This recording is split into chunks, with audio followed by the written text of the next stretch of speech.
Bonjour, aujourd'hui je vais vous parler du cinquième numéro d'Instant de Belgitude et aujourd'hui nous allons essayer de répondre à la question pourquoi la Flandre est-elle de droite?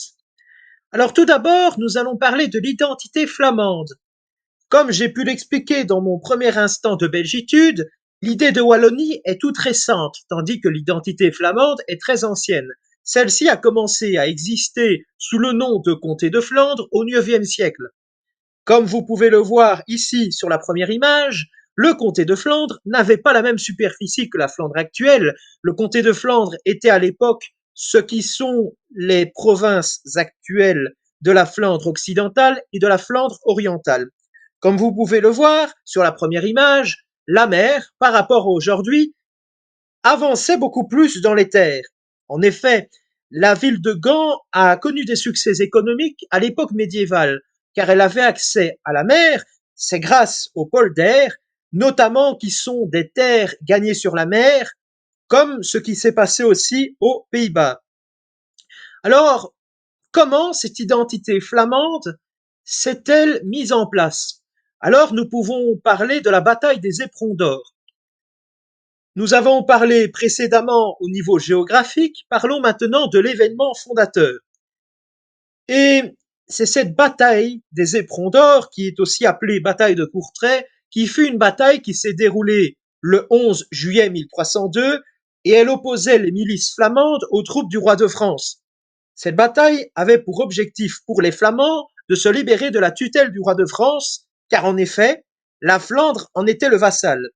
Cette bataille tira son nom du fait que durant la bataille, les Flamands ont réussi à faire tomber les chevaliers français au fond d'un fossé, là où les Flamands les ont pris par surprise et leur ont pris leurs éperons d'or. Parlons maintenant du mouvement flamand. Là, nous allons beaucoup plus loin dans le temps. En 1840, des penseurs flamands vont vouloir réinstaurer le flamand comme langue reconnue en Belgique, car en effet, depuis le XVIe siècle, le flamand était tombé en désuétude depuis l'indépendance des Provinces-Unies. Le flamand, qui est en fait un patois du néerlandais, deviendra la seule langue du pays entre 1815 et 1830. En fait, plus précisément, ce sera le néerlandais parce que la Belgique sera occupée par les Pays-Bas, mais comme j'ai pu l'expliquer, le flamand est quand même un patois du néerlandais. Et donc, après l'indépendance de la Belgique, ce sera le français qui sera la seule langue du pays, car les bourgeois et les nobles, même flamands, s'exprimaient en français, tandis que le flamand était une langue reléguée au second plan. C'était seulement les classes populaires qui s'exprimaient en cette langue. Et puis, parlons de la Renaissance flamande. C'est Jan Frans Willems qui est le créateur du mouvement flamand.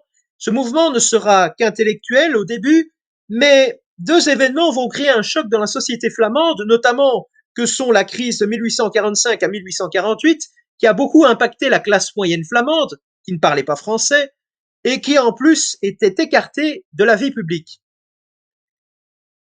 C'est grâce à la bourgeoisie et avec son accès au vote, grâce au sens, que le sujet de la langue flamande sera mis sur la table des négociations.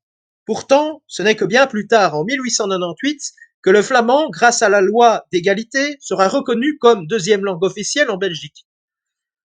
Parlons maintenant de la flamande politique. Le flamingantisme va être renforcé lors des deux guerres mondiales.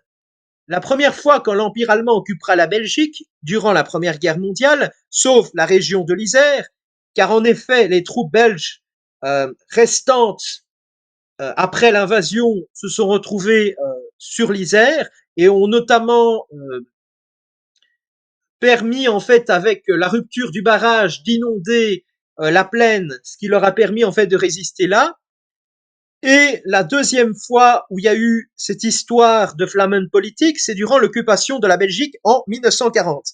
Durant la Première Guerre mondiale, et en fait, flamande politique veut dire politique flamande, et en fait, l'Allemagne va créer deux entités administratives qui sont similaires à ce qu'on appelle aujourd'hui la Flandre, Bruxelles comprise, parce que Bruxelles n'est pas considérée dans la Flandre aujourd'hui, dans la région flamande, et donc ces deux régions que l'Allemagne va créer durant la Première Guerre mondiale, comme j'ai pu le dire, seront similaires à ce qu'on appelle aujourd'hui la Flandre, plus Bruxelles et la Wallonie. L'Allemagne va aussi renforcer l'administration flamande, de même que l'éducation flamande, notamment au niveau de la flamandisation de l'université de Gand. Les nazis, plus tard, feront de même, sauf que là, ce sera beaucoup plus idéologique. Si vous ne savez pas ce que ça veut dire le flamingantisme, ce sont des gens qui veulent l'indépendance de la Flandre, mais c'est vrai que ce terme est plutôt péjoratif. Parlons maintenant du mouvement flamand d'après-guerre. Les collabos flamands ont adopté une posture de victimisation en expliquant que c'est à cause de l'État belge qu'ils sont persécutés. Et c'est comme cela qu'ils sont passés à travers les mailles du filet, à la différence des collabos francophones. Comme nous avons pu le voir dans l'instant de belgitude numéro 4, le dirigeant du VNV qui a succédé à Staff de Klerk, Hendrik Elias, va être le fondateur de la Volksunie qui va donner plus tard la NVA, qui veut dire Nieuwe Vlaams Alliantie ou Nouvelle Alliance Flamande. Et la Volksunie va aussi donner plus tard le Vlaamse Bloc, puis le Vlaams Belang. Le Vlaams Belang a été créé en 2004, tandis que la NVA fut créée en 2001. À la différence du 19e siècle, aujourd'hui, ce mouvement flamand qu'incarne la NVA et le Vlaams Belang, en plus de revendications linguistiques et nationalistes, ceux-ci sont contre évidemment l'immigration et parlent beaucoup aussi d'identité européenne, tandis que la langue wallonne et bruxelloise sont en train de mourir, seules les personnes âgées les parlent encore. Le discours dominant en Wallonie explique qu'il y a les exploitants contre les exploités, mettant les immigrés dans les exploités, le gauchisme, et les exploitants dans ce discours-là, sont représentés par la droite et les entreprises qui s'expliquent comme prédatrices. Et du côté flamand, c'est le wallon et l'extra-européen qui sont pointés du doigt.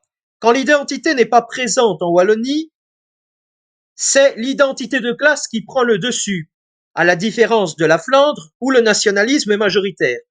Parlons maintenant de l'économie flamande. Il n'échappera à personne que l'économie flamande se porte à merveille. En Flandre, par exemple, en 2024, le PIB a augmenté de 1,5% et la Wallonie de 1,3%. On pourrait me dire que c'est une faible différence, mais cela reste quand même 0,2% du PIB. Concernant l'emploi, qui dit une croissance du PIB dit une création d'emplois.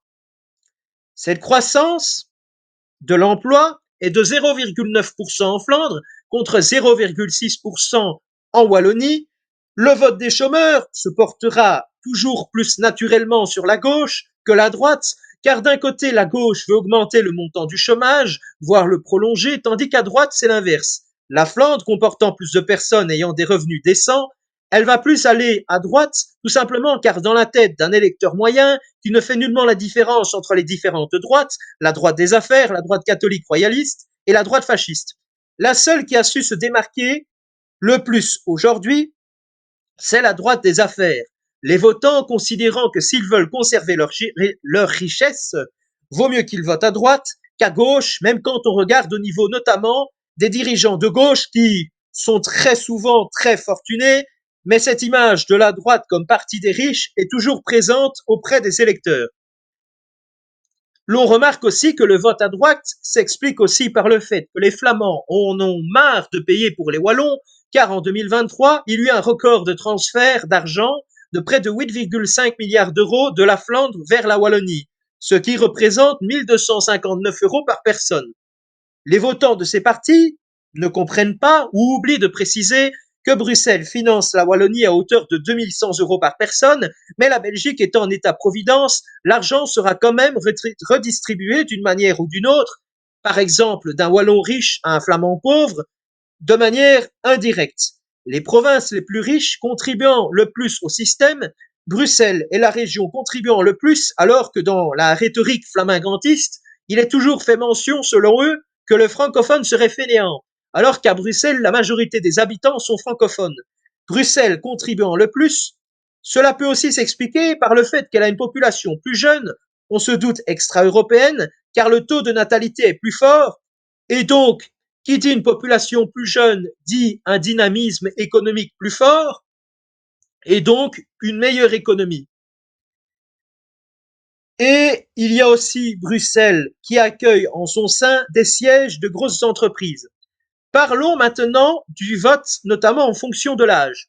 En Flandre, l'on remarque que la population est vieillissante, Le groupe le plus représenté est le groupe des 55 à 64 ans, un flamand sur 5 a plus de 67 ans, et dans un tiers des communes flamandes, il y a 20% de la population qui a plus de 67 ans.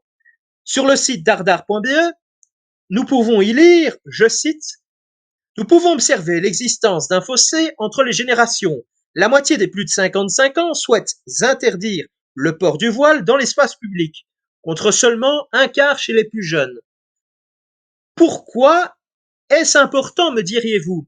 Car l'interdiction du port du voile est un des signes d'appartenance à la droite d'aujourd'hui, même si cette vision vue comme anti-islam aujourd'hui était il y a quelques décennies vue comme laïcarde de gauche. C'est pour cela que le choix de ces électeurs qui sont plus âgés vont naturellement plus se porter sur la N-VA ou le Vlaams-Belang. Les personnes âgées votant à droite aussi par volonté de conserver leur patrimoine, mais aussi par nostalgie du temps passé. Et aussi, il ne faut pas oublier la peur de perdre sa langue, car en effet, le néerlandais étant une langue beaucoup moins répandue que le français, seulement à Curaçao, au Suriname, en Afrique du Sud, même si là-bas c'est l'Afrikaans, qui est plutôt un genre de patois néerlandais, mais aussi aux Pays-Bas et en Flandre. Tandis que les Wallons, cela ne les dérange nullement de trop, notamment que la langue wallonne disparaisse, car de toute façon le français est beaucoup plus répandu dans le monde, et les nationalistes flamands considèrent que leur combat est un combat contre la mondialisation en quelque sorte. Et aussi, on pourrait se poser la question, est-ce que aujourd'hui le cordon sanitaire en Flandre est-il devenu inexistant?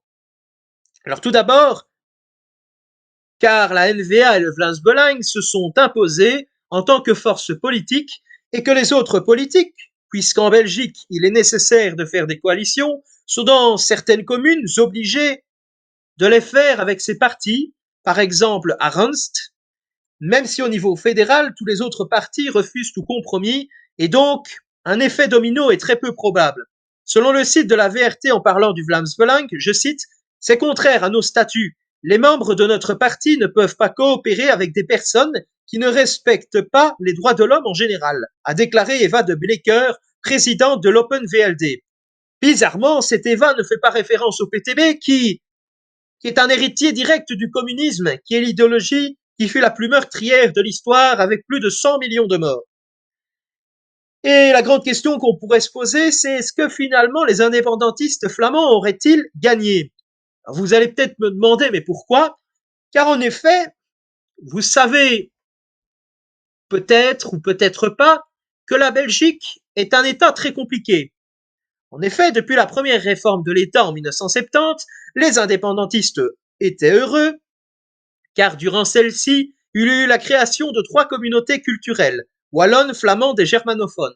En 1980, c'est la deuxième réforme de l'État, là, il y a la création des régions flamandes et wallonnes, les germanophones étant comptés dans la région wallonne.